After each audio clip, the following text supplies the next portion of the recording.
Welcome in, everybody. I know the raid's just coming over from Bree. I know her stream went a little bit longer than usual today, so that's why we're just a little bit delayed in going live. But we're here for a full hour to an hour and a half anyway, so we'll just extend our stream out. So don't worry, we're all still getting all of the time for both streams. And you will see there is there's an echo. I don't know why there's an echo. It Oh, I think I know what the echo is. Hold on. I think it's sharing. Oh, it's on your end. Okay. I was like, what did I do with the thing? Okay. Let me pull this up. It's like, because I'm not sharing my system audio.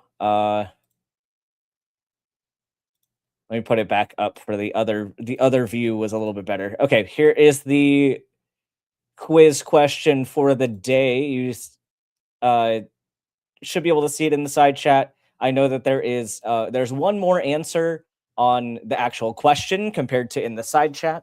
But I just took out one of the answers for the poll. But here is this week's trivia question. It says a 58-year-old tech mogul presents to your clinic after his longevity specialist, whose name is currently being scrubbed from a high-profile legal deposition, recommended a $25,000 young blood transfusion protocol. The patient is concerned because he just read a real medical textbook and discovered that aging involves the progressive shortening of chromosomal caps. He asked if this expensive treatment will fix his telomeres. In addition to a referral for psychiatric evaluation and a better lawyer, which of the following is the most likely consequence of his specialist's obsession with maximizing telomerase activity? So the answer choice is here we have A is spontaneous 18-year-old skin, so younger aged skin. B, becoming a literal lobster. This is referring to indeterminate growth. So the concept that a lobster, if it molts when it needs to, it could theoretically grow to infinity. C, unregulated cellular proliferation, aka cancer. This says C twice. My typo is really bad. There are two C's, no D's, and a D. So this should actually say D. I was tired this morning. So D is forgetting he was ever mentioned in the Epstein files, and E is reversing his male pattern baldness. So I think I fixed the typo on the answer sheet, but I didn't with this one. So my bad there. But either way, one of those is not even in the answer choices anyway. So think about your answer, get those in the chat, and we are going to get into the rest of our topic, and we'll come back to this at the end. So we are here.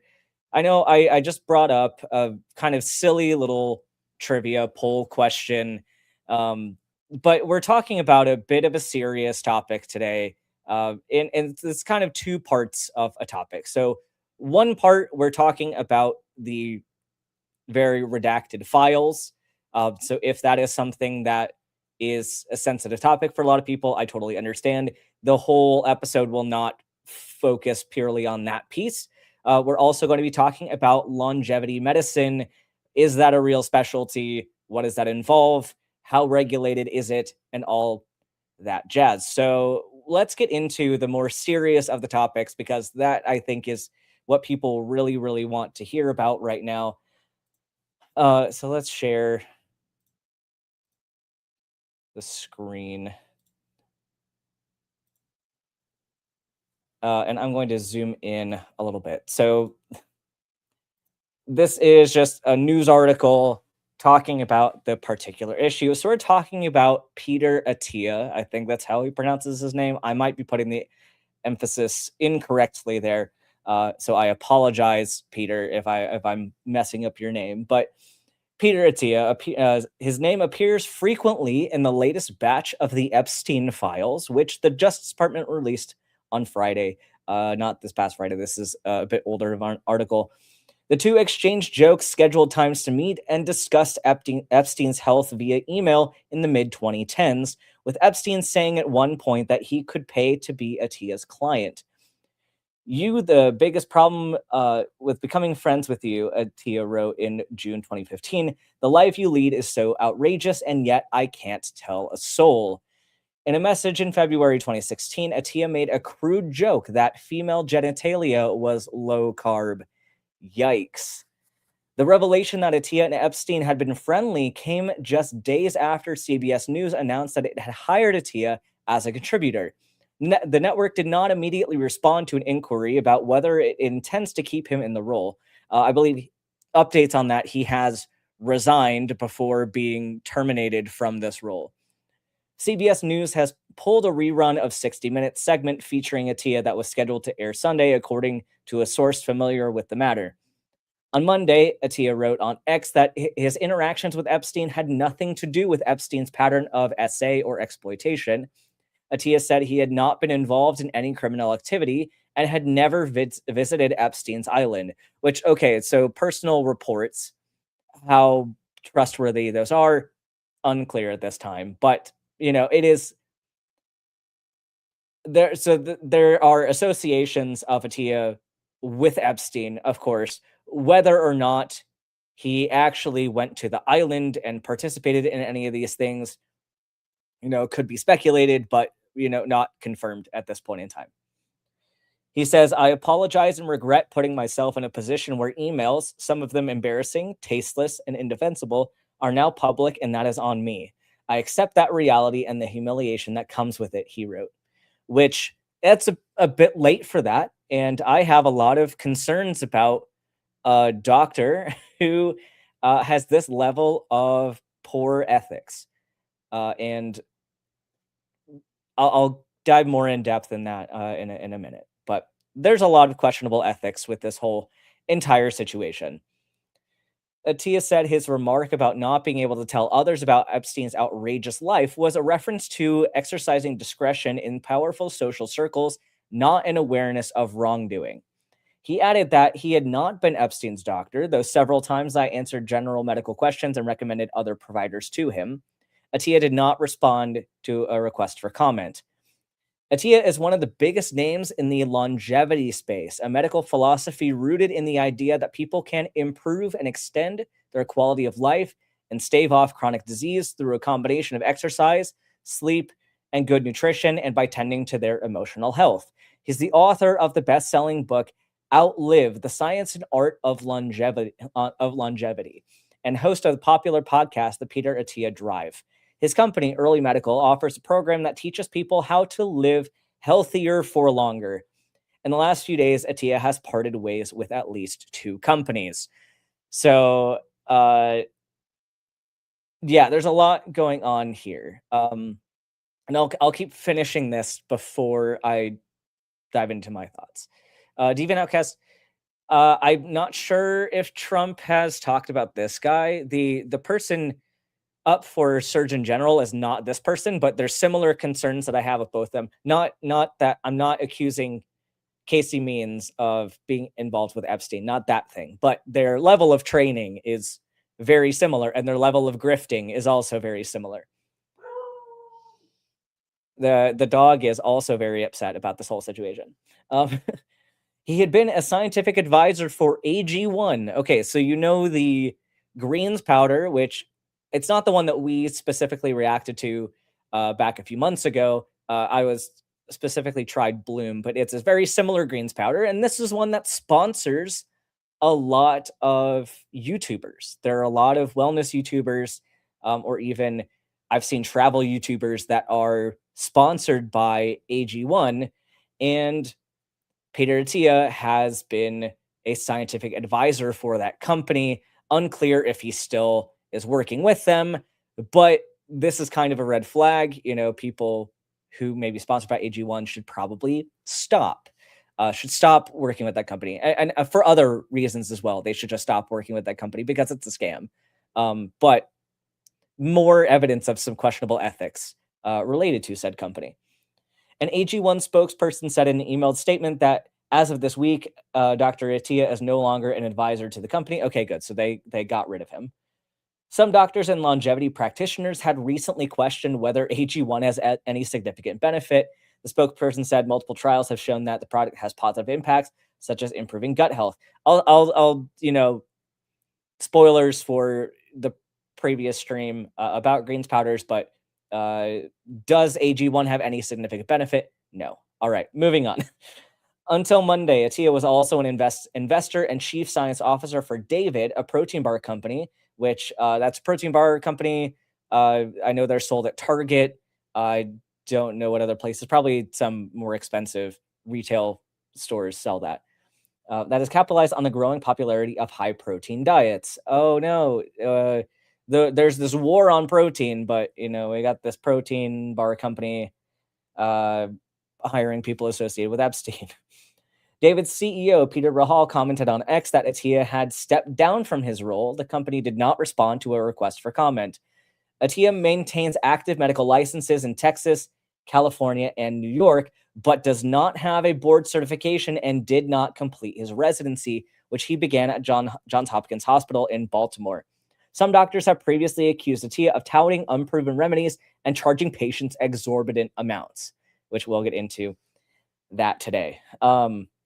But yes, I will tackle this particular point right now. So Peter Atia is a medical doctor. He went through medical school at Stanford, I believe, and he started residency for surgery at Johns Hopkins, which surgery residency is absolutely brutal. I mean, every medical residency is absolutely brutal, but surgery even more so. There are a lot of times when surgery interns, so first-year residents, are left alone, kind of keeping watch over a lot of post-op patients at the same time, and really only able to call the attending or call a senior resident if they need help. So, and that's pretty scary because then they'd have to come from off-site or maybe not even show up to the building. Whereas I know when I was an intern in family medicine, we had the seniors there in the building with us. We didn't have an attending. Well, we didn't have a family medicine attending. We had a hospitalist attending who was the night hospitalist, and the intensivist who we were able to ask questions to and stuff.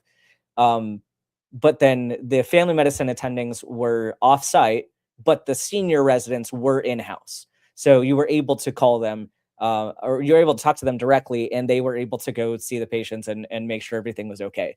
So there's a lot of issues with surgical training, but he never completed it. So this is something that can be a little bit scary, and this is where it does get similar to Casey Means.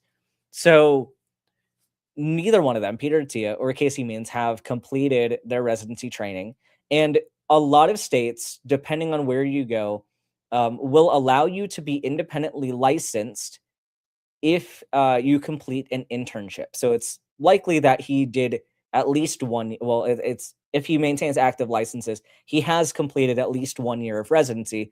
And this is my situation. But the difference between my situation and their situation is I'm not done with training, and I freely admit that I am not done with training, and I am going right back into training. The other thing is, when I was practicing right after internship, I was practicing alongside more experienced physicians who I could ask questions to, and I was getting those reps in, like a lot of lower acuity reps, but I was getting those reps in. Whereas Atia and Means have both. Well, I mean, Casey Means isn't even licensed anymore. But Atia, like, he maintains his license. But when you don't have a board certification, it's very, very difficult to be hired because you are seen as a risk, like a very significant risk. So he can't practice surgery. He didn't complete that residency. He can't really practice.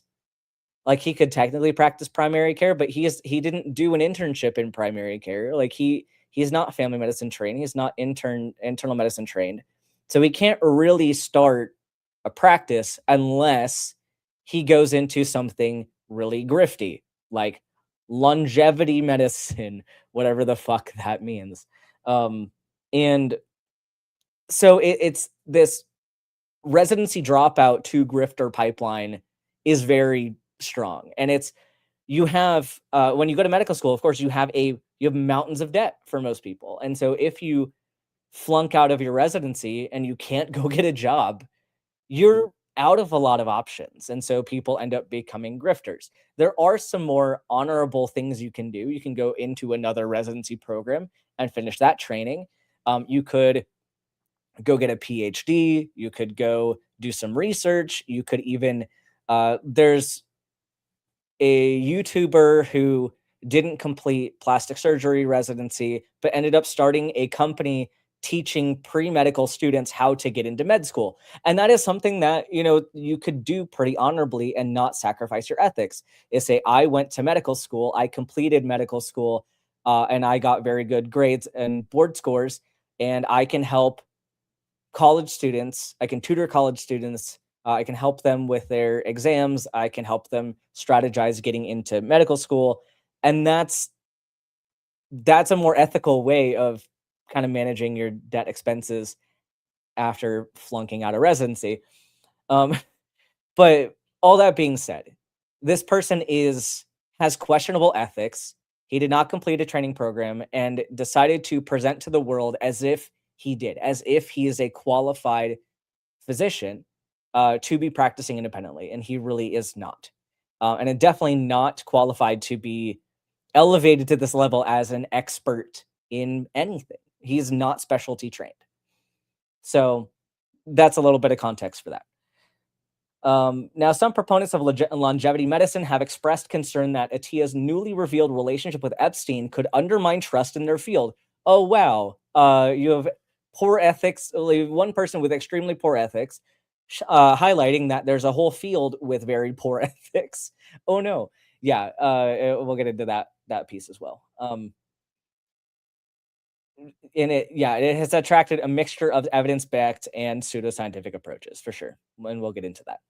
Epstein pleaded guilty to in 2008 to state charges of soliciting prostitution, including from a minor. He was arrested on federal sex trafficking charges in 2019 and found dead in his jail cell about a month later.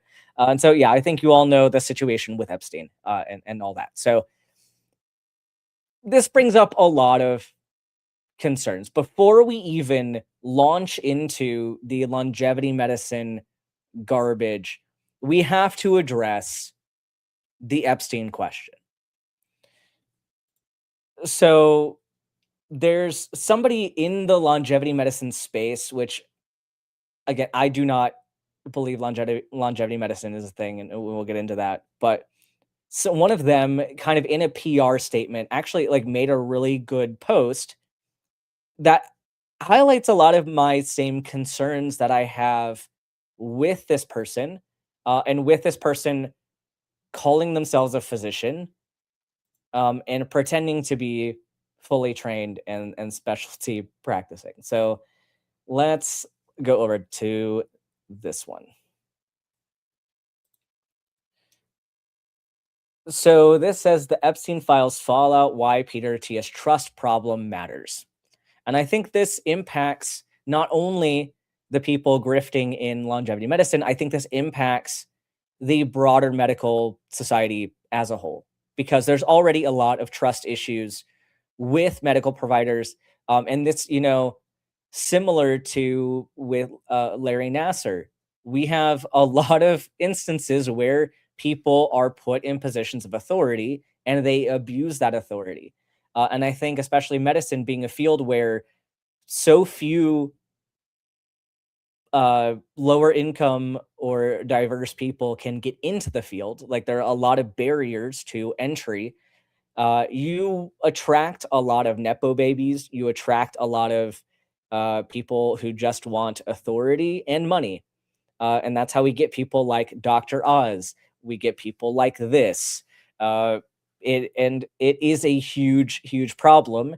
And so I think if we made med school free and we reduced those barriers to entry, we'd have a lot fewer of these issues, because we'd get people who actually want to do the job able to do the job, instead of just people who can afford it, or people who want to be rich, or people who want to have an easy way to abuse people. So it's actually is a very big deal that med school is as expensive as it is. But so this person says, my mama taught me that you're judged by the company you keep and you protect your reputation at all costs. And if you're a physician with a massive public platform, that lesson is not just about keeping your nose clean, it's your job. In the influencer doctor world, your reputational capital is your currency. It's the reason people buy your book, listen to your podcast, trust your advice, and tell your friends this guy is legit. And yeah, he has had a lot of media coverage. Like he has a lot of exposure.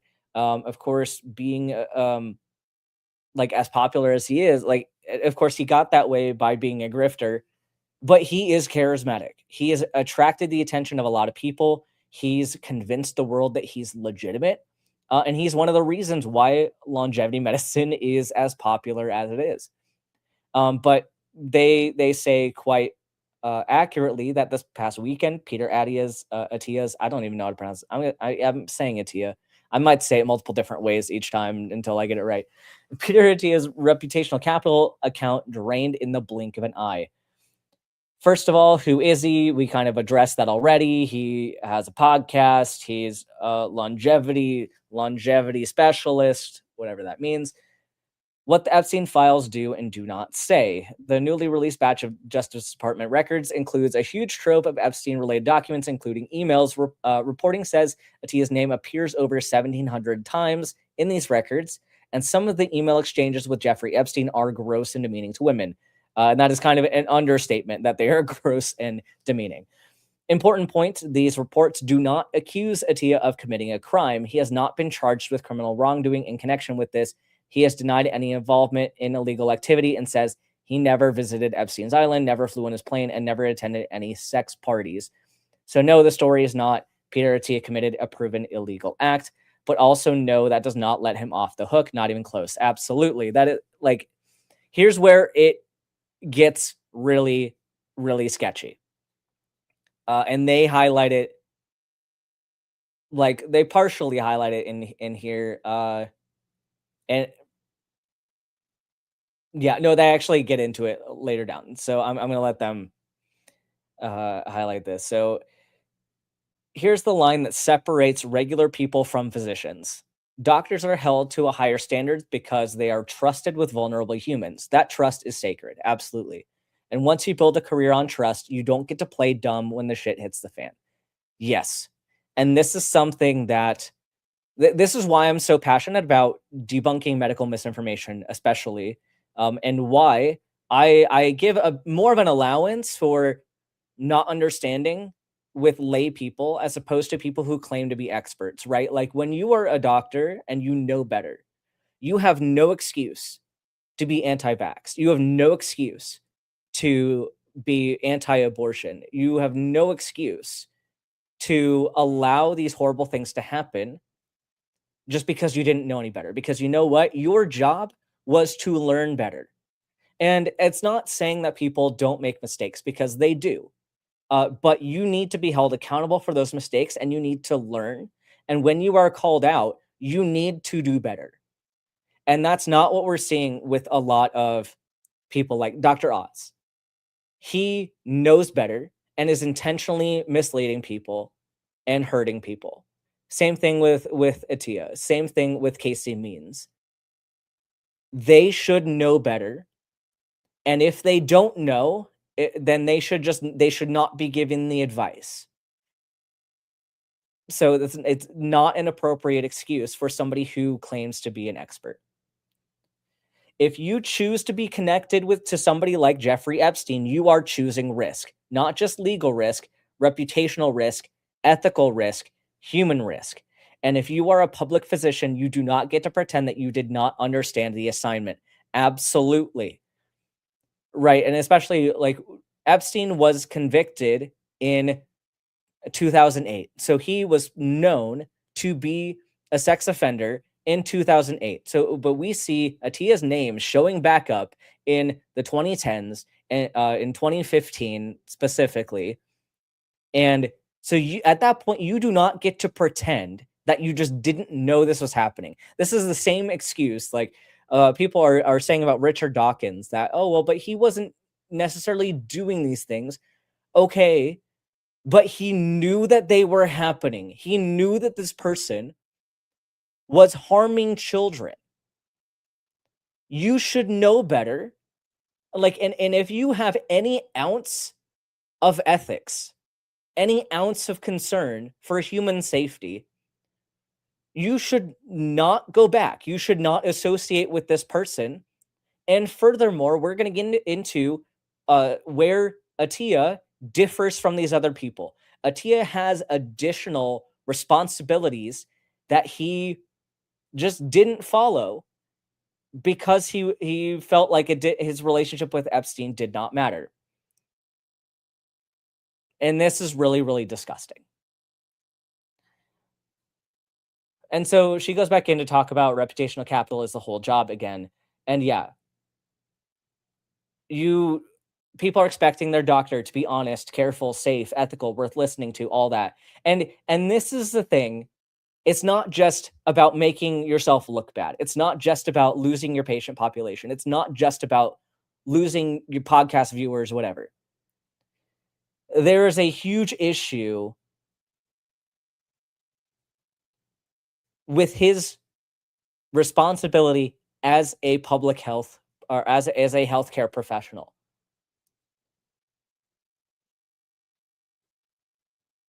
Right, and she says this beautifully right here. As a physician, you are trained to notice risk. You are trained to read the room. You're trained to spot patterns, and you are trained to protect people.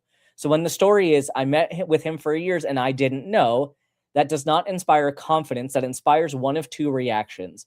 Either you were shockingly naive, or you knew enough to recognize the stink and you stayed anyway and turned a blind eye. And I'm kind of inclined to think the second.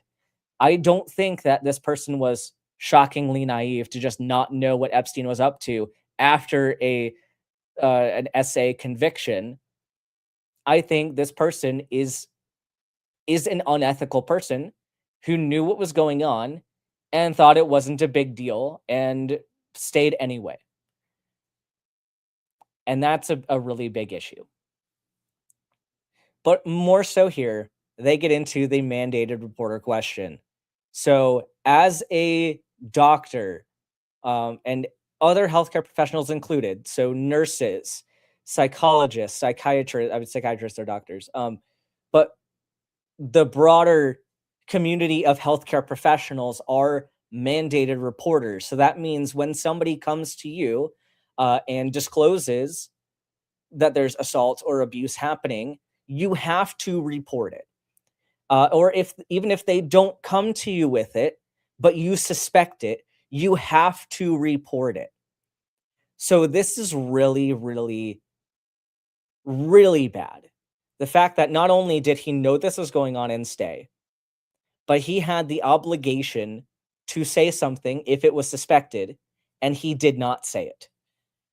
They say many health professionals are mandated reporters for suspected child abuse, although the exact rules depend on your state and your role. We do not have public proof that Atia had reportable knowledge of abuse, but if you are in close proximity with someone with a known history of exploitation and you see anything that raises your concern, your duty is not to protect your access. Your duty is to protect the vulnerable. This is why I didn't know is not the end of the conversation. The real question is, did you act like a doctor who prioritizes safety over status? And that is exactly that's the big primary issue here. And so if you have any questions about the ethics of this person as we get into his medical practice, we have sufficient evidence here that his ethics are in question already. And so that's going to make it a lot easier to understand why his medical practice is not as legitimate as he may have wanted it to seem. And then I love that she talks about want to create a custom longevity health plan and stuff. Yeah, okay. So now we're going to get into what is, or I guess like what is Peter Atia's website and all that. What is longevity medicine? Anger's asking who is the author of this article. Yeah, and she goes more into this, but I feel like we got to the big one. Oh, so she's a pharmacist. Anna Garrett, which I have concerns about the fact that she's interested in functional medicine, longevity, and claiming to be a menopause expert because like all those things are kind of red flags for pseudoscience and quackery. But I do really like the way that she framed this article. I do think that she's eloquent and she spoke very beautifully on this. So I can disagree with her other I can disagree with other parts of her practice, but I will give her credit that this was beautifully said. So let's get into longevity medicine, Peter Attia, and all that jazz. So here is his website, Peter Attia, MD. Of course, highlighting the fact that he is an MD, even though he's not practicing like one because he's not fully trained and can't really do any type of specialty. So here are my thoughts. I guess first I'll go to his about page so we can dive into this. So a big red flag when you go to, and I say this like every time we address a grifter, but when you go to somebody's about page, and if they are some kind of expert or claiming to be some kind of expert, I would expect that their credentials are clearly listed out. So he does not, well, he kind of lists it here. Okay, so no, so this is interesting. He has his credentials listed, kind of. Um, and he's also very misleading with this. He is very misleading in how he says this. So it says he received his medical degree from Stanford University School of Medicine, which that is true. He did do that. But the next part, he says he trained for 5 years at the Johns Hopkins Hospital in general surgery. And here's where language matters, right? Because he says he trained for 5 years, but he did not graduate. And how long is the Gen Surg residency? Johns Hopkins General Surgery Residency Program. It is, oh, this page got really weird for a second. Duration.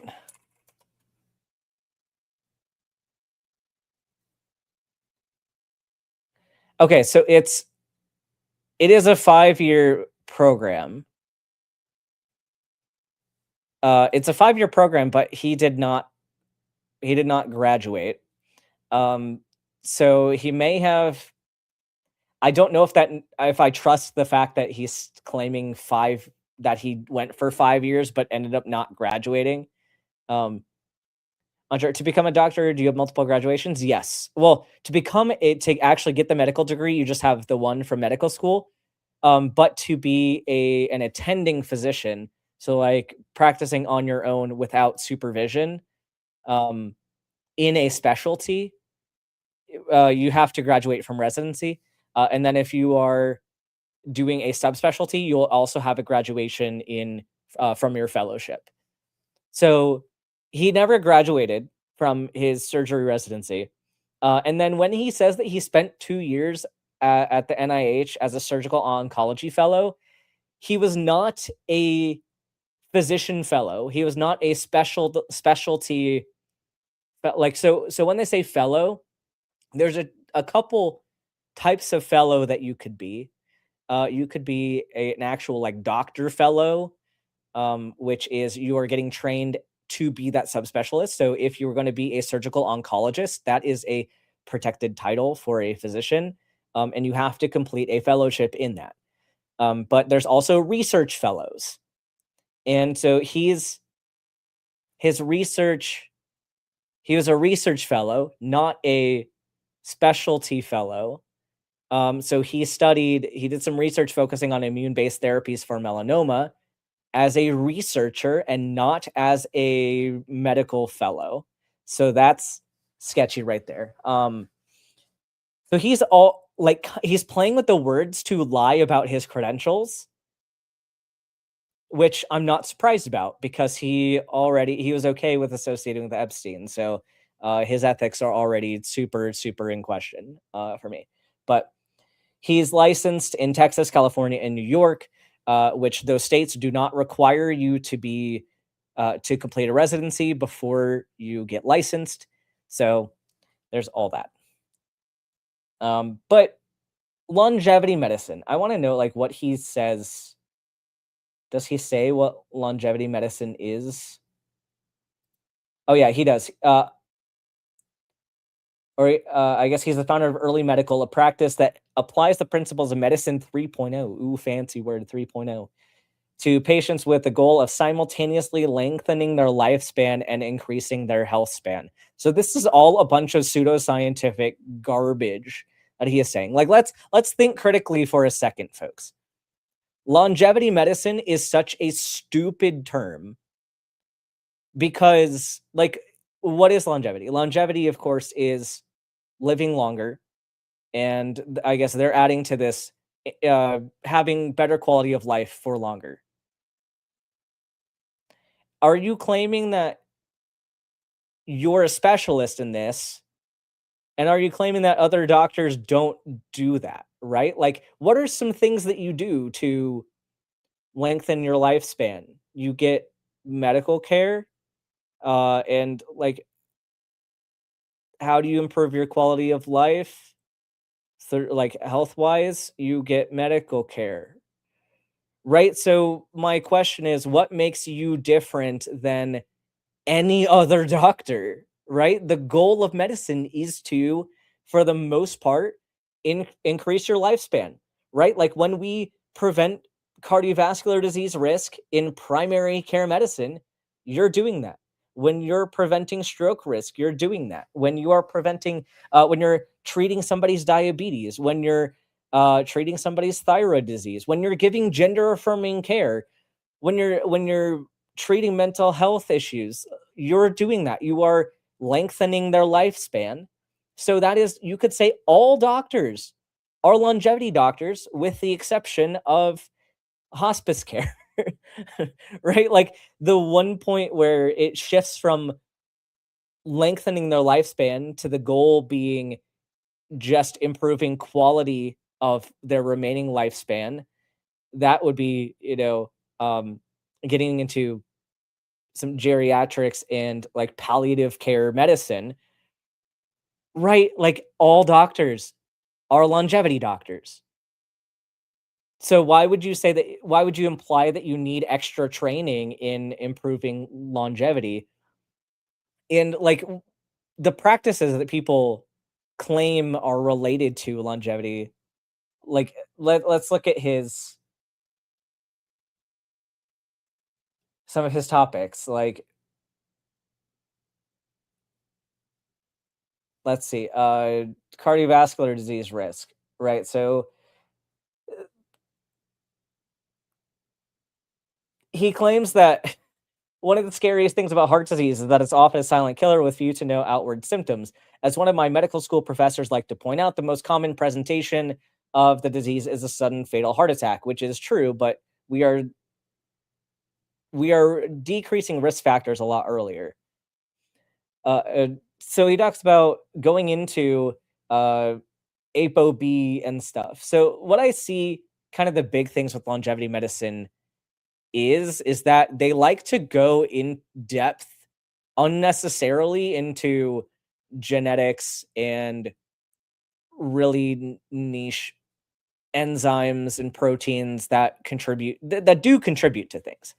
And I'm not going to say that they don't, but let's think about this really quick. So cardiovascular disease, we in primary care, this is something that is very clearly addressed. That's why you get your cholesterol checked. That's why you get screened like for calcium deposits if you have certain amount of risk factors. It's why people go on aspirin or go on statin therapy. It's the reason why a lot of people have cardiologists right? Like, and it's why we have, or at least we used to have, really good nutritional recommendations from uh, from the health system, but the government changed all that. But I mean, the AFP and ACP and stuff still have the same recommendations. But that's why we recommend Mediterranean diets, plant-based diets, etc. We are already on top of this stuff. And so when these people say that you have to start getting into all these like weird niche things, ultimately what their advice comes down to is diet and exercise, which are already things that we're recommending. So I don't understand why people need to go to a self-proclaimed longevity specialist when primary care is already doing that. The field of cardiology is already doing that. Like, let's talk about he goes into neurodegenerative diseases, so like Alzheimer's disease, dementia, all that. They talk about metabolic health, hormones, genetics. Like, we have fields already established to address these, right? Like, we have neurology for uh I mean, there's actually an intersection of neurology and psychiatry addressing risk factors for dementia. And same thing with geriatric medicine. That is a whole specialty right there that deals a lot with preventing progression of dementia in people, and preventing onset even.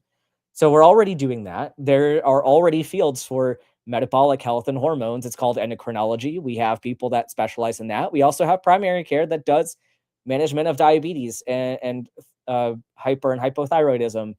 We have those specialties already. Cancer, we have oncology. Like, a lot of the research that they're claiming, like, we have all these new methods for diagnosing and treating. Like, okay, cool. That's great. I think it's great that we're researching, like, what is the role of ApoB, ApoE? What are the roles of some of these more genetic factors? I think that's great.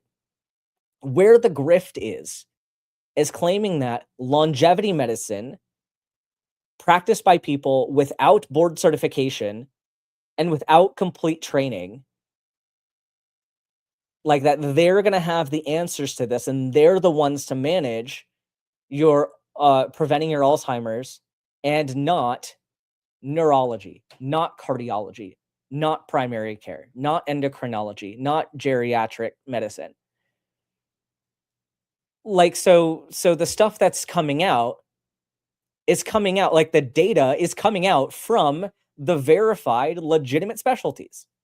So there's really zero reason to even go to a longevity medicine specialist. Like, it is 100% a grift. And so this is something that, like, not to veer from the course too far, but something that really bothers me about the show House, if you remember, House's specialty was diagnostic medicine, which I'm using, if you can see on the vertical side, I'm doing air quotes here, because that's absolutely ridiculous. Like, every doctor is, I guess, with maybe the exception of, I guess I can't even say with the exception of, because even interventional radiology does, like, they're also trained to do diagnostic radiology. But, like, the term diagnostic medicine is totally ridiculous and made up, because every doctor it practices diagnostic medicine. Like, that, it, like, literally the job of a doctor is to diagnose and treat. So it's just the method of how we treat varies, and like what specifically we diagnose and focus on. So some specialties do more procedures, like surgery is their treatment is procedure. Same thing with interventional cardiology, interventional radiology, they do procedures. And then other specialists don't really do as many procedures. Like, uh, I can't even say that. They do more minor procedures, like family medicine does more minor procedures. Uh, Internal medicine is doing less procedures on their own.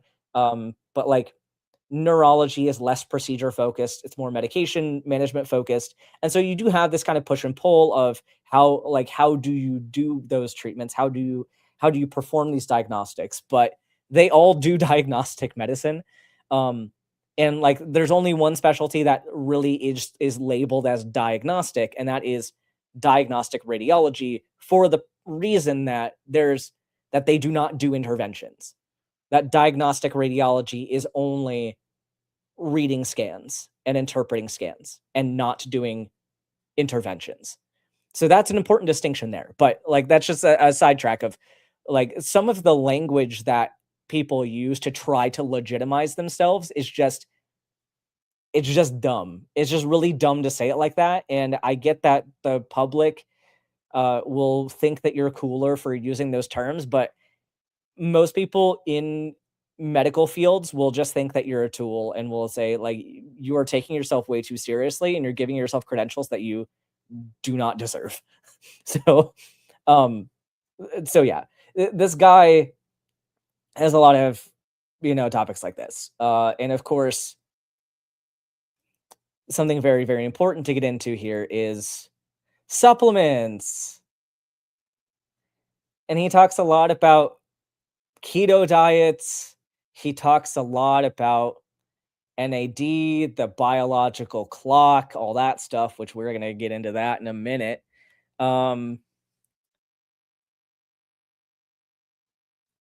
Caffeine, talking about creatine supplementation.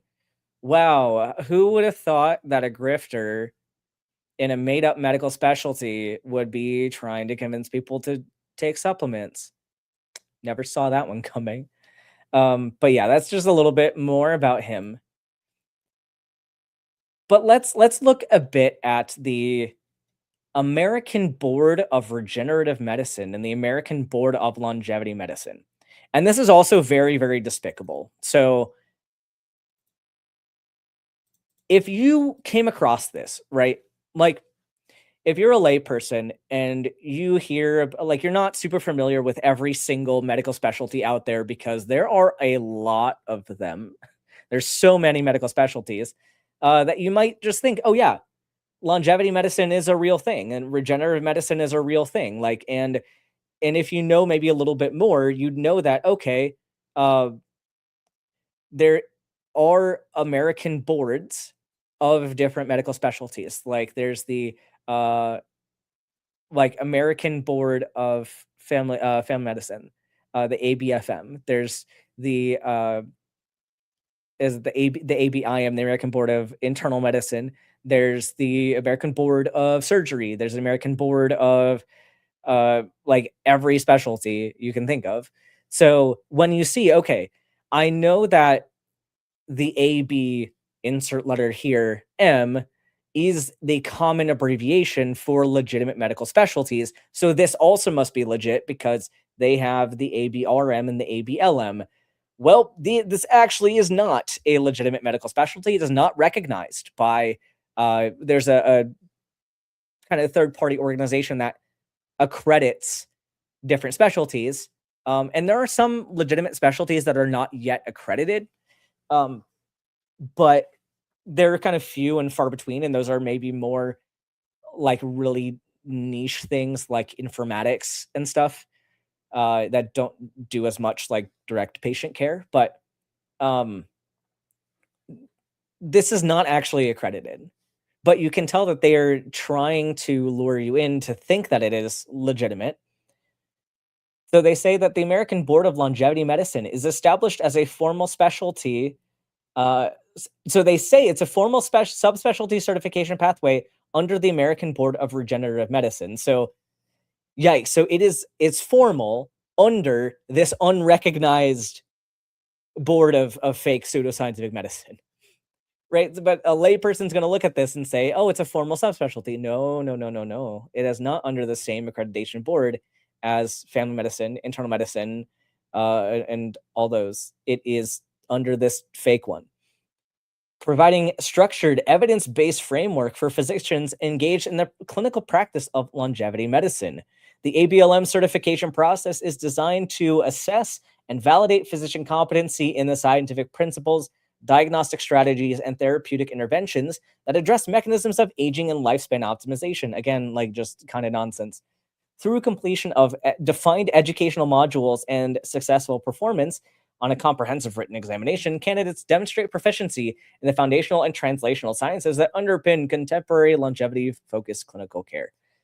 And so they get into kind of more of what this entails. So it incorporates genomics, multiomics technologies, biomarkers of aging, pharmacologic and biologic interventions. That sounds so fancy. That just means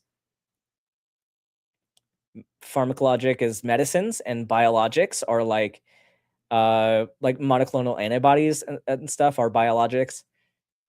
Emerging cellular and gene-based strategies. Ooh, fancy. As if people aren't doing that for other specialties. Like we're doing gene-based strategies in oncology. As a formal credential, the ABLM certification supports professional accountability, reinforces evidence-based practice standards, and all that jazz. So here's how you get approved. So at least they have some kind of uh they have some kind of and this is funny. So Peter Attia is not actually like so this is a fake board, right? This is a fake board, but Peter Attia is not even credentialed by the fake board. Because he has not completed an ACGME residency. And he is not board certified. So he is not, and he didn't even say he was credentialed by them. But you have to, and you also have to practice for 1 year in the practice of longevity medicine. You have to submit a case log, the case log must document experience with a minimum of 20 treatments provided. So, yikes, that's a very, very low caseload. Like if you see 20 patients in a day, you could do 1 day of longevity medicine, log those cases, and then that counts for your practice log. And then you can just say that you've been practicing for 1 year in the practice of longevity medicine, and that would be enough to get your credential. Minimum of 25% of practice dedicated to longevity medicine. Their scope has to be reviewed and all that stuff. But I mainly wanted to highlight that this is not a legitimate uh, oversight board for that. But um,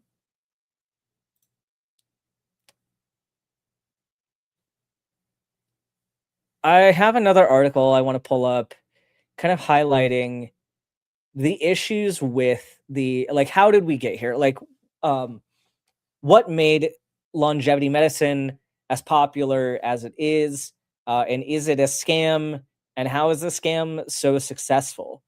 So this article is written by a sports medicine physician, and this actually came out like a week ago. So this is a pretty new article. And I'm going to zoom in so y'all can see this. And it might be a fairly long article, so we might not cover all of it. But this is by Jordan D. Metzel. He's a sports medicine physician at Hospital for Special Surgery in New York. He is also an athlete and also an author about athletics and stuff like that. So he says the quest to live forever has fascinated humans for millennia. The Epic of Gilgamesh, composed about 4,000 years ago, follows a king who searches the world for a plant that can restore youth, only to lose the plant to a thieving snake. The likely apocryphal story of Juan Ponce de Leon, who is said to have embarked on the search for the Fountain of Youth in the early 16th century, refuses to die, unlike its protagonist, who was killed along with his journey. Today's longevity medicine movement is driven by the same aggressive desire for eternal youth as the mythic stories of old. Yeah, exactly. Longevity medicine really is the modern day fountain of youth. It is the quest for people to live into their 120s and 130s and 150s. I don't know how many people I've heard say, I'm going to be the first person to live to 150. Usually it's grifters saying that, but or people saying that the first person to live to 150 is being born right now or something like that. But yeah, this is likely all fable. I don't necessarily think it's going to happen. At least not anytime soon. But whereas in earlier times, ideas about wellness could only travel as fast as the people who held them, today is just about anyone with an internet connection who can use social media and AI generated graphics to sell medical advice in seconds. Despite a decided shortage of placebo controlled trials in humans to support that advice, the business of longevity is booming thanks in part to sleek, direct to consumer marketing delivered by health influencers with far more confidence than evidence. By 2030, $8 trillion might be spent annually on longevity related products.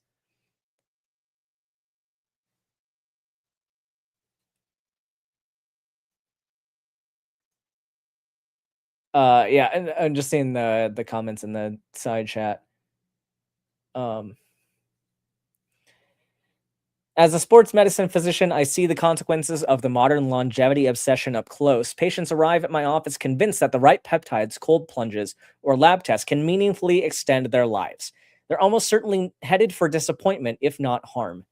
In many ways, the American people owe a debt of gratitude to the early champions of longevity medicine. Throughout the 20th century, Western physicians focused primarily on treating disease rather than preventing it. But over the past 15 years or so, a new generation of longevity focused clinicians began emphasizing lifestyle changes such as sleep, exercise, and healthy diet as first line strategies for disease prevention, not necessarily to extend life, but to improve health. Yes, and this is what I mentioned earlier. I totally agree. So, uh, primary care has definitely shifted from a treat the symptoms thing to let's also engage in uh, let's have primary and secondary prevention strategies, right? So let's prevent the issues before they happen. Let's look at risk factors and see what we can do to minimize those risk factors. More recently, private investment has poured into the field in pursuit of flashier claims about staving off death. Many longevity focused clinics and influencers have drifted from prevention towards profit, selling an expanded menu on unvalidated treatments. Some of the new advice is relatively harmless. Protein loading, for example, is unlikely to meaningfully extend one's lifespan, but also unlikely to cause serious harm. Other trends are more concerning. I've seen patients experiment with drugs like rapamycin, is an immunosuppressant medication prescribed for those who have undergone organ transplantation. Yeah, which is wild. Like there's this big rapamycin trend to try to lengthen your lifestyle. And if you want to if you want to live forever, maybe suppressing your immune system is not the right move because if you do that, you are probably going to be at risk for very serious diseases like we talked about with even last week we talked about some diseases that you can get from raw milk that usually only affect immunocompromised people, such as cryptosporidium, uh, things like um, tuberculosis, etc., are much more likely to happen to you if you are on rapamycin. So maybe don't. It's like, okay, theoretically, we can improve certain genetic or like endogenous risk factors, but at what cost? Like this just seems really dumb. Like use your critical thinking brains for a second. Like you can have like even if rapamycin decreased one of your risk factors for Alzheimer's or heart disease or whatever they're trying to claim that it does, I guess like slowing cellular aging, you could have the most young looking cells or the most young functioning cells. But if you're gonna die more easily from the flu, or from secondary infections from the flu, or if you're gonna get things like cryptosporidium and start pooping your brains out until you die of dehydration, then young cells are totally meaningless. Like, let's not like lose the forest for the trees here. So it's just we've got some very dishonest marketing of these ideas, but also just really bad critical thinking and really bad medicine. Some health influencers claim without convincing human subject data to prove their point that rapamycin slows cellular aging. Whether true or not, these claims have yet to be validated, but scientists do know that the side effect profile of rapamycin includes an increased risk of infection and disease. Yeah, I mean, I just said that. Um, but definitely risk versus benefit. How much benefit are we actually getting from the risks that we accept? Other longevity enthusiasts are injecting or swallowing peptides, which we did an episode about peptides. So go, shameless plug, go watch that video if you're curious about that one as well. Chains of amino acids that have been used in medicine for decades, but are now becoming popular in their unregulated form. When prescribed by a physician, FDA-approved peptides, such as insulin and GLP-1s, yeah, they can do some pretty cool stuff. Um, we already did an episode on that, so I'm going to skip forward a little bit. But here's where we get into some fun stuff about like the biological clock and all that. So, along with supplements and drugs, excessive testing has become another pillar of the longevity movement. Apps, blood tests, wearable devices purport to estimate customers' biological age using metrics such as heart rate variability, sleep scores, body composition, and biomarkers in the blood. This type of health score does not predict how long a person will live, but it can provide a helpful snapshot of one's current state of physiological health and inspire healthy behaviors. Which, like, okay, for some people, having this data can be useful, but there comes a point, and I say this ad nauseum, there comes a point where too much information is a bad thing. And they're going to get into that here with the full body MRIs, which I've also covered in a previous episode. But one example I like to use is testing for like cold viruses, right? Like you can have a cold and it could be a very mild cold or it could be a pretty severe cold. Um, but it's usually caused by a virus. We don't know what virus it is. There are several viruses that cause very similar symptoms, and they're usually very low risk. And most of the time, your body gets rid of it on its own, and then you kind of go about the rest of your life. So, when someone complains of cold symptoms, we don't test for the specific pathogen causing the cold because that would be completely pointless, with the exception of if you get a very, very severe infection that we do need to give you antivirals for in a hospital setting. Like if we think that it's COVID-19, for example, that may be more of a reason to get a test, but not necessarily to get a full viral panel, but to, get a COVID test or to get a flu test. But again, like that's not really a cold at that point. That is, uh, that is flu-like illness, and that is separate or like severe symptoms. So, like with mild symptoms, mild or moderate symptoms, if we got the test, like let's say we determined it was a rhinovirus versus a non-COVID coronavirus, it's not going to tell us a whole lot, and the treatment's going to be the same. The treatment's going to be supportive care, go home, stay hydrated, make sure you eat something. Like you can take some like some decongestants if you want to, whatever. Like the treatment's going to be the same. So the test isn't valuable. The test is not adding anything different. It's not adding any meaningful information that's going to cause a different result. So some of these metrics are like may be helpful, like knowing certain biomarkers. I mean, there are a lot of biomarkers that are just completely pointless, but there are some that, like, okay, your cholesterol level, that's something important to know. Your blood sugar levels, that's important to know. Those things can help people engage in healthier behaviors and lead to changes in medical management, and even heart rate variability. Sure, whatever.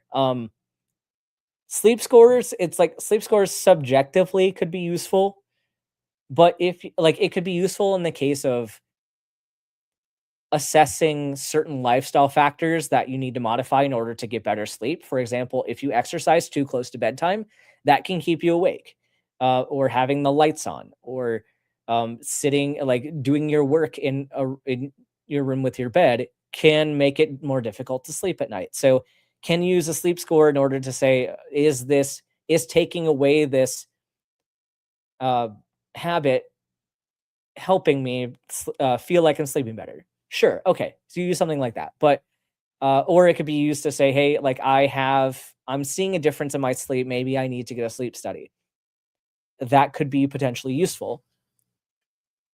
But most of the stuff is just pointless. It's not gonna add any difference, and it's just a waste of your money and can cause unnecessary anxiety.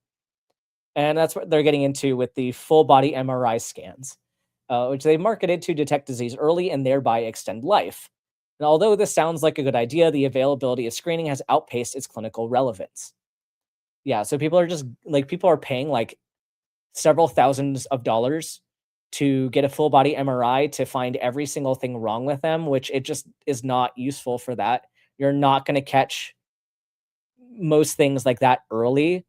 Um, and the things that you are going to find are probably not significant and just going to cause more problems with getting treatment for those things. Like if you end up getting a biopsy you didn't need, that can give you infection risk. That can give you like chronic pain risk at the site that can cause a lot of anxiety. There are reasons not to do too much testing. So more isn't always better. So that's kind of the principle we're getting at here. MRI scans routinely reveal anatomical changes that are a normal part of the aging process. Research suggests that the overwhelming majority of adults past middle age have tears or cartilage changes in their knees or tendon injuries in their shoulders. Similarly, liver and kidney cysts are commonly seen on MRI scans, especially in people over 50, and most of them are of no clinical significance. Yeah, a lot of people have this term I'm going to highlight here called incidentalomas. This is something that is an abnormality noted on a scan or noted on some kind of test that doesn't really mean anything and is probably just whatever. Same thing like when chiropractors order an X-ray and they're like, "Oh, you have a like you have a bulging disc at L4, L5." Well, a high percentage of the population, especially over age 40, has a bulging disc at L4, L5. That does not mean you need to get your back cracked in order to fix that. It doesn't even mean you need to do anything about it. A lot of times those are asymptomatic and you just live with it. If it's causing you problems, then go get evaluated by not a chiropractor, by an actual uh like spine specialist, uh and get that evaluated. But there's a lot of abnormalities that people have that just aren't going to affect your health at all. And it's okay. You don't need to know every single thing that's wrong with you. But when such findings show up in an MRI, the risk of unnecessary surgery or other treatment increases drastically. Once a liver lesion is seen on MRI, for example, the patient will likely be advised to get a liver biopsy, a procedure with 2.4% risk of a major medical complication, which is kind of a low complication risk. Like I mean, it's actually like it's a higher risk than this is funny.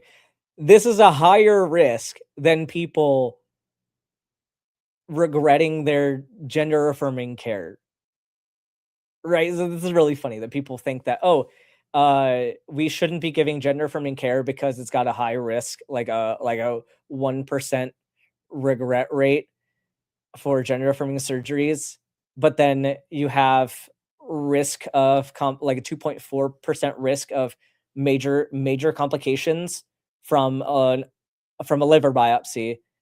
And so liver biopsy has higher risk than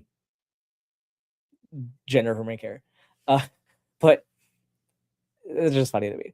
Recently, I treated a 48-year-old man for a routine sports injury. Almost as an aside, he mentioned that he had undergone a full body MRI as part of a longevity program. The scan revealed a small lesion on his prostate, which, okay, prostate biopsies, I obviously don't know what that feels like, but anything that you operate on the prostate is yikes. It is a risky procedure. It's often a very painful procedure and can lead to sexual complications for the rest of your life. And really any operation on the prostate has a way higher regret rate than gender affirming care. It is one of the highest regret rates out there because they're so painful, and people care a lot about their sexual function. His PSA and the validated screening test for prostate cancer was normal. Still, he was referred to a urologist who felt compelled to biopsy the lesion just because it appeared on the scan. The biopsy was benign, but the procedure left my patient unable to sit comfortably for weeks. He said, "I wish I'd never done the MRI." Yep. So that's an example of where this can go pretty wrong. The irony is that modern medicine has already succeeded at what the modern day longevity movement claims to offer. Exactly. The things that they claim to be special about they're not actually doing it more specially than any other doctor. Over the past 150 years, human life expectancy around the world has more than doubled to numbers that Ponce de Leon could hardly have dreamed of. Clean water, sanitation, antibiotics, and vaccines. Yes, vaccines.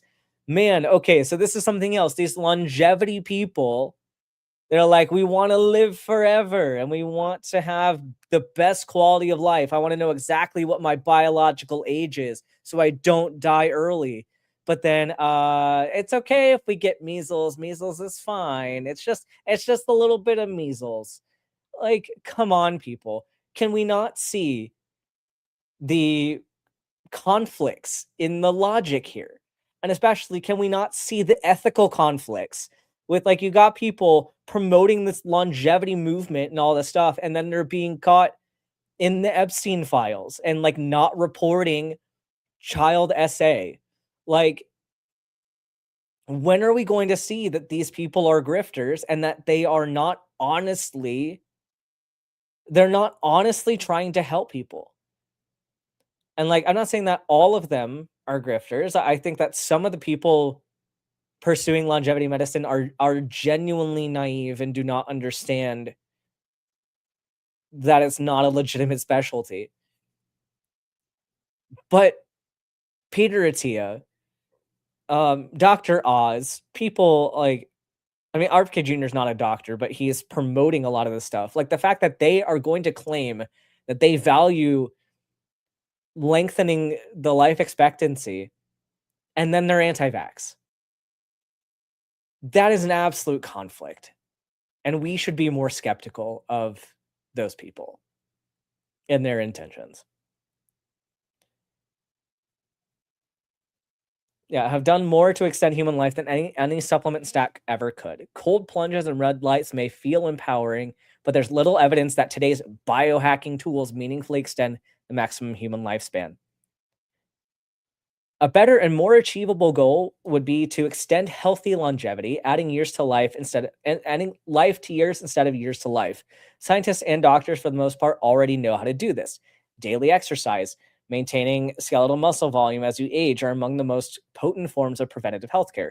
Yeah, and we're already recommending this. So you don't need, like, for real, you don't need to go to a self-proclaimed longevity specialist for them to tell you to go eat your vegetables and exercise sometimes. You don't need them to tell you that. You should already know that. Or like your primary care can tell you that. Like, this is it. If you think you need a referral to longevity medicine, or you're just gonna have a separate doctor to tell you that stuff, you are giving into the scam. Like, you are emptying your wallet for fun, I guess.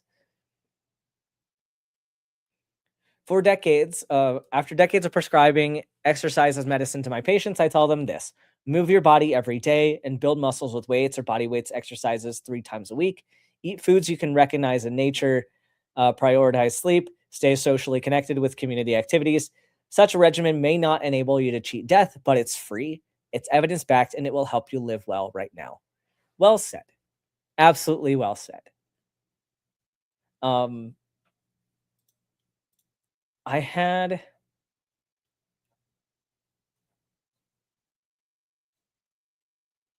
I have another article, and we won't spend too much time on this one. And ironically enough, this does come from a longevity medicine person. So again, this is a point where I disagree with her practice, but there are a lot of things that she puts into words very well. And the fact that, like, she is more of a business person And this article kind of focuses on the business. How does this how did this movement get so big? And like how did the internet contribute to a lot of this? So I am going to switch over to this new article. So this is from Hillary Lynn. She is a medical doctor and she actually did complete a residency in internal medicine. And she has this like fun meme here about longevity expertise. And you've got like this big curve here in the middle showing high amount of money on wearables, supplements, powders, tests, nutraceuticals, AI algorithms, coaches, doctors. And then on each side of the curve, you have eat veggies and exercise, eat veggies and exercise. And this article is called The Rise of the Health Preacher, False Idols and Pseudoscience in Longevity Health. So again, rehashing, I don't endorse everything that she promotes, or the fact that she is a longevity doctor, but there's a lot of this article that I do agree with. So she says, eat 40 grams of protein with every meal, ideally 4 hours apart. Fast every night for 12 to 18 hours. Switch to a vegan diet to live longer. Eat animal protein to get leaner faster. Train for a better VO2 max, the most important indicator for your longevity. Prioritize resistance training over cardio. An apple a day keeps the doctor away, etc. Maybe if we all concentrate hard enough, we'll finally find the signal in the noise. Yeah, so this whole thing is highlighting the rise of the health preacher. And so they start off by highlighting the scientific method and all that stuff. We don't need to really get into that. But this is kind of, again, going in on the idea we had just mentioned about the addiction to information. And I say addiction like in the colloquial sense. I don't think that this is an actual diagnosable addiction, but says, have you ever found yourself wondering about a headache, which led you to search about supplements, which then led you to like and subscribe to a health influencer that you then started listening to for the next 3 hours? Information seeking is an adaptive human behavior. We evolved to seek more information, to sleuth, to learn more about the world we live in. And yeah, Miranda, it's the statement to be vegan and eat animal protein was facetious. To highlight that there's constantly conflicting information out there. But however, in an age where info seeking is as simple as a tap and scroll, and our problems are overwhelmingly magnified by the more we know, we end up in a vicious cycle of information addiction. So they have this model here. They have new online user, existing user, new online activity. And then you start getting enchantment, obsession, disillusionment, avoidance, and then balance normal. So the stages of internet addiction is what they're calling this. Some people are able to make it to the stage of balance where they incorporate valuable learnings into their lifestyle without getting into information overload. But most of us are stuck in the eternal trap of learning about something we're supposed to be doing for our health and beating ourselves up about not doing it and scrolling some more to find out if there's a cheat code for doing it faster and more easily. Yeah, and I would agree. I think this is something that like it's difficult to find the balance of how much information do I need to know? Can we distill this into the most helpful information? And like, what can I reasonably have goals to do? Instead of getting frustrated every time we find something and can't do it optimally. Like this constant chase for doing everything the very best or doing everything to the max is harmful. Because it's not achievable. So instead of beating ourselves up, like let's figure out how do we find the right amount of concern for our health, but also not obsessing over every little thing that someone tells us about our health. This is the core instinct that helped the rise of powerful influencers in the world of health and wellness. In 2020, we experienced an unprecedented pandemic, and we saw the rise of the Huberman Lab. The success of Dr. Huberman and other leading voices in health and wellness is fascinating for many reasons, but the point here is just how enticing his style of communication has become for his followers. Similarly popular health and wellness gurus such as Peter Attia, so they talk about that here, Dr. Rhonda Patrick, and Dr. Mark Hyman, and a dozen others have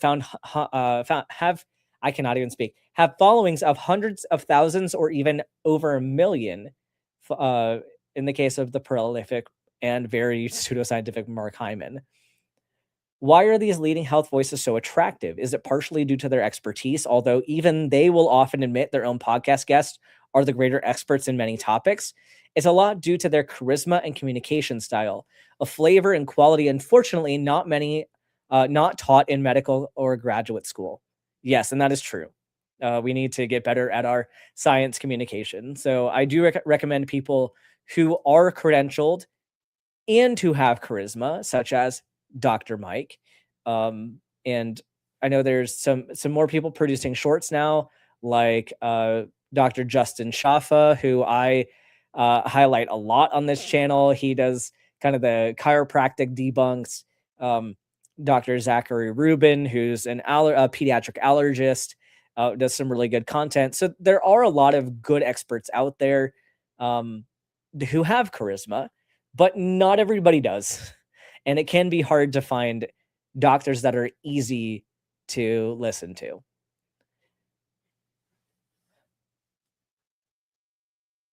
Um, where was it? Oh, yeah. It's also greatly due to our inner desire for a voice of authority in a sea of noise. Yeah, when we're in a place like the internet where information is so accessible but not verified. Like we have access to a lot of true information and access to oh yeah, and Mama Dr. Jones, Miranda bringing up a great point. Mama Dr. Jones is also absolutely amazing. Go follow her. She streams on Twitch a lot now. But yeah, absolutely credible people with a lot of charisma. But yeah, like people want to be told where to find information and what the correct information is. It's impossible to be an expert in every single field. So it's natural to want somebody to tell you the right thing. Like we have in our own little atheist space, we've got people like Dr. Josh Bowen and Dr. Kip Davis, who are biblical scholars and historians. We have people who like sometimes we need somebody to tell us where the evidence is because I do not have time. Like I'm working on this medical stuff. I don't have time to go into the depths of the Old Testament um to figure out what the truth is there. Like I can, but it's not I'm not going to be as I'm not going to be as effective at getting the information, and I'm not going to be able to vet that information as well because I'm not an expert in that field. So it's understandable and honest for people to want to find somebody else to tell them what the answer is. But we have a lot of people who are preying on that and trying to convince you that they're the person that you should listen to. And in this case here with Peter Attia, also people who already have questionable ethics as they associated with Epstein for years after his conviction in 2008. Who has the time to read anymore? As one friend expressed, I'm a new dad and barely get enough sleep. I don't have time to read the papers all for myself. Who has the best podcast to distill all the information I need? So it definitely there is a need for this information to be out there. There's definitely a role for science communication for sure. Prescriptions and pronouncements. How much protein should you eat? What's the best temperature for a deep sleep? How many close, medium, and loose friends should you keep? We once were a global society full of religion and spirituality. We sought answers in the pronouncements of religious leaders. They helped us decide where to live, how to live, and what to do while living each day. And I think it's good that we're getting away from that. We're getting away from it less rapidly than I would hope. But yeah, humans have always done this. Humans have always looked for who is the expert in the room, who should I listen to, and previously it was more so religion. It's now still a lot of times religion, but we're at least having the arguments against religion now. So and we're now being faced with the idea that not all information that we receive is trustworthy, and I think that's really difficult for a lot of people uh, to kind of process. Modern scientific inquiry has opened up the world of possibilities, so much so that we can't handle the ambiguity. Exactly. We look for pithy sayings and TLDRs to help us consume at a more reasonable pace. We pick camps to follow and debate details on the methods to achieve optimal health. What's easier to remember, a full system of how to evaluate nutritious food options or the Whole30 diet? Obviously, the latter. This is the reason why simplistic diets, keto, carnivore, vegan, etc., and health practices in general are stickier in people's minds. Like this Reddit post here, which I don't think y'all can read because it's very small, but it says, well, like what most people do with regard to nutrition, I like Atia's viewpoint as it fits better into how I already eat. Therefore, it is the correct viewpoint. And yeah, that's how a lot of people end up looking at this and end up joining one of these more divisive like health camps. And they make a good point here that every message comes with bias, even unintentional. Every person is pulled by incentives, even unseen. And that is true. Experimenting with an N of one. There's more than one way to skin a cat, a strange idiom that aptly describes how to achieve peak health. Yes. It bears nothing that all the studies in the world cannot reliably predict what will happen when each one of us, as individuals, attempt a new health intervention. We are each an experiment with an N of one, with an unpredictable outcome depending on luck as much as intention. Absolutely. And this is a point I make very frequently when people say, well, this person said that this diet worked for them, or uh this study showed that, you know, one person one person is did this and it worked for them. And same thing with ideas about probabilities of the universe, probabilities of things happening like spontaneously versus happening through creation. We're dealing with a universe of n equals one, so we really can't make any determinations about what about other universes or the what ifs. We can't honestly do that probability. So we can, with healthcare, we can do a bit better as far as determining population level statistics and recommendations for general groups of people. But you do have to take that with a grain of salt. Does that general recommendation apply to you individually?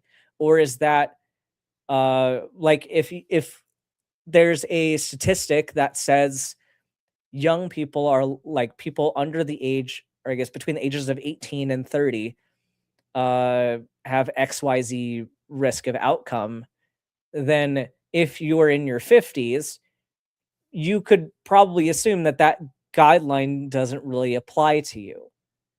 So there are some trends that we can gather, but it is important to not fixate too heavily on that because you may be an exception. So while it's tempting to follow the pronouncements of doctors and influencers as law, it's more effective to try on frameworks with an air of careful experimentation. For example, if you're curious about the benefits of intermittent fasting, start with a modest 12-hour fasting window and gradually increase it. And that's something, you know, I would agree with. If you're considering intermittent fasting, because that does work for a lot of people for weight management, um, you can try starting with a smaller fasting window and then gradually get it to where you want to try it out at. I would say don't go too crazy with it. Like, don't fast all the time, but you know, you can see how your body handles that. Definitely do that. I like that they say here, talk to your healthcare provider, get monitored while you're doing that, and then see if, you know, that might work for you. Yeah, and they say that science is revealing new knowledge that can change everything. Yeah, their example here is great. So, it used to be menopausal hormonal replacement therapy used to be considered risky due to its correlation with a higher risk of breast cancer in the initial study. However, subsequent studies determined that the risks were more tied with the timing and the formulation of the hormone interventions. Now, clinicians are recommending earlier HRT in menopause. So, yeah, the data, we change our perspective based on the data that comes out. But they talk about data everywhere. Yeah, and how there's so many more medications now, so much more research now, and all that. I don't think we need to get super deep in that, but say awareness is key when fighting pseudoscience. And this is, yeah, this Harry Truman quote definitely describes this longevity movement. It describes the pseudoscience movement. If you can't convince them, confuse them. Almost every single one of my patients tells me that they get most of their health information from platforms like Instagram and TikTok. Herein lies a massive problem in health literacy. Social media has led to the evolution of language from meaningful prose to catchphrases and sound bites, with an epidemic of distraction and true clinical attention disorders. Um, which is true. Like, we are getting better at diagnosing ADHD, and so people, we're recognizing better that people don't really have the attention span to sit there and listen to uh, a lot of lectures, like long lectures that are meant for an education level that they don't have. We have no ability to focus on the nuanced workings of the human body because social media platforms optimize for engagement. This is a big issue with everything going on. They optimize for engagement, keeping you on the app for as long as possible. They promote content that is punchy and eye-catching. This is why most people's feeds are filled with cute animals and scantily clad influencers. Even legitimate health voices must compete for airtime by reducing their message for simplicity and sometimes reducing their clothing. Uh, yeah, this is true. Like, the more legitimate people have to resort to clickbait to capture viewership, and to overly simplify their points in order to capture the audience for the full amount of time. And so if you're out there competing with Joe Rogan, who they can just say whatever they want, and keep the audience, but experts are going to have to do way more work, right? Like, Joe Rogan doesn't have to spend time researching. He doesn't have to verify the information with credible experts. He doesn't have to, like, interpret statistics. He doesn't have to dive into Google Scholar. So the disproportional workload on legitimate experts is also causing problems, because you can't, like, how many videos can you make? How many podcasts can you make in that same amount of time? Like, Joe Rogan can just crank out content, but a legitimate healthcare professional has to focus time on vetting sources, on verifying information, on formulating responses in a way that's going to be correct and also easy to understand. And so the amount of time they have to make a video is a lot less than somebody like Joe Rogan. So they're just going to crank out more and more content. It's going to flood the algorithm, and people are going to more easily understand it. They're going to believe, they're going to say something that they agree with and then continue following, and then they're going to be less educated on the subject matter. And then the experts out there producing maybe one video a month, a video a week, like, they're not going to get that same audience. And it's, yeah, the competition for internet airtime is really rough. Yeah, and this is exactly what I just said. The most powerful voices on social media, unfortunately, are not the most knowledgeable or truthful. Yeah. So the quick takeaways. I would be remiss if I didn't end my extensive essay about health communication with a kind of TLDR on how to get smart about health content. Fact check claims by looking for reputable sources, peer reviewed scientific journals, or government health organizations. Less so the latter now, because that's getting changed. So maybe not our government health organizations, but, like, look at Canada's, look at the WHO, look at some other credible government health organizations, and maybe not the US right now. Watch out for signs of pseudoscience. Kind of like what I was saying throughout the whole stream. Avoid anecdotal evidence, cherry pick data, or claims that seem too good to be true. Seek out multiple perspectives. And remember that individual responses to health interventions can vary widely, and what works for one person may not work for another. So, kind of wrapping everything up, the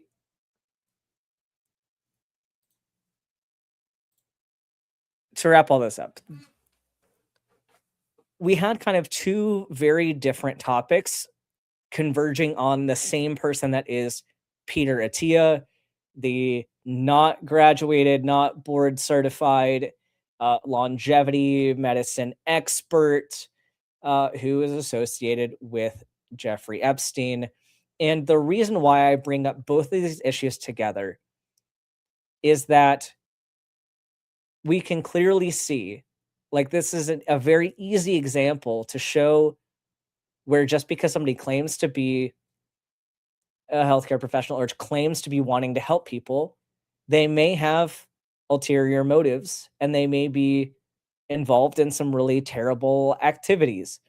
And so it's important that we don't idolize people on the internet, and that we don't assume that because someone says something we agree with, that they are good people or acting ethically.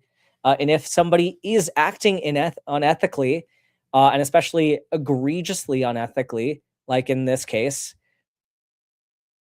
that should not be a role model. They should not be platformed, and we should not, like, we should question what their motives are for the other things that they're doing. Right? And even if Peter Attia was not involved in any of the activities with Epstein, he associated with him for years after the initial conviction. So he knew, either he knew and didn't care, or he didn't know and really dropped the ball for critical thinking skills and observation skills that you need to have as a physician, but also neglected his responsibility for mandatory reporting of child abuse. And so it is very important that we talk about these things. And where it's funny to look at longevity medicine and say, yeah, this is a fake thing, it has deeper implications when the people pretending to be experts are so deeply involved in heinous activities, or even associated with people who are knowingly performing these heinous activities.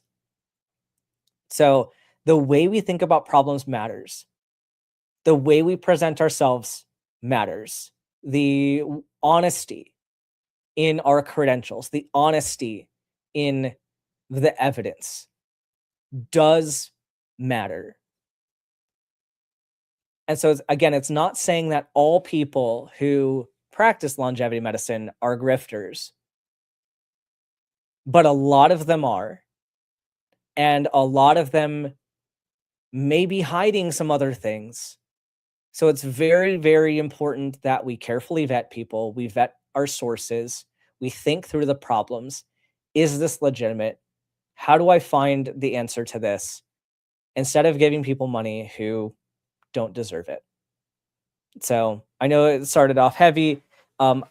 I do need to get into the quiz for the day. I'm gonna unshare this. And we're going to share the answer sheet.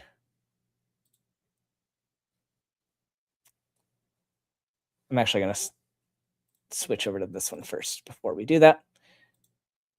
Image file. So the answer for the quiz question.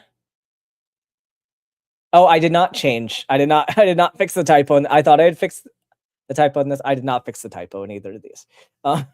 So for our trivia question from the beginning of the stream, a 58-year-old tech mogul presents to your clinic after his longevity specialist, whose name is currently being scrubbed from a high-profile legal deposition, recommended a $25,000 young blood transfusion protocol. The patient is concerned because he just read a real medical textbook and discovered that aging involves the progressive shortening of chromosomal caps. He asks if this expensive treatment will fix his telomeres. In addition to a referral for a psychiatric evaluation and a better lawyer, which of the following is the most likely medical consequence of his specialist's obsession with maximizing telomerase activity? And the answer is cancer. So yeah, about 90% of issues with like telomeres not shortening lead to malignancy. So yes, it is true that if like theoretically, if you extend the telomeres, so the telomeres are the ends of the chromosome that each time you replicate DNA, it gets shorter and shorter and shorter. And so that's one of the mechanisms that contributes to aging. So the thought is that if you were to uh, lengthen the telomeres sit on the end of the DNA and they get chipped away over time, preventing the actual important DNA from being chipped away as the DNA shortens with each replication. Right? So the thought is if we extend out the telomeres or if we prevent them from going away, then you could theoretically live forever. Well, what actually happens is you get cancer because you get uncontrolled cellular replication and proliferation, which is cancer. So that is the trivia question for the week. You may or may not see something like this in Smarty Pints this upcoming week. Well, I guess not this week because we're doing Jackbox this upcoming week. But just a little silly question. I'm going to keep doing these because I like them. But a couple announcements. There is, if you want announcements for this channel, I do post on the post tab of the channel. So please like and subscribe, turn on notifications so you know when I'm going live. We've got Star Wars Sunday tomorrow evening at 9 p.m. Eastern time. But if you are looking for more updates, you can also go to my new Facebook page. There's a Facebook group and a Facebook page. And so if you find Dr. Ben over there, you can follow that and you'll get access to the weekly schedule of things coming out this next week. And then and then you'll know more about what's going on. So I'm trying to think of anything else going on. I don't think so. The next week on Medical Myths, we're going to talk about Casey Means and her confirmation process for the Surgeon General position, which is super, super sketchy. So I hope to see you all again next week, and be kind to yourself and don't get a full body MRI just because you can. Bye, everyone.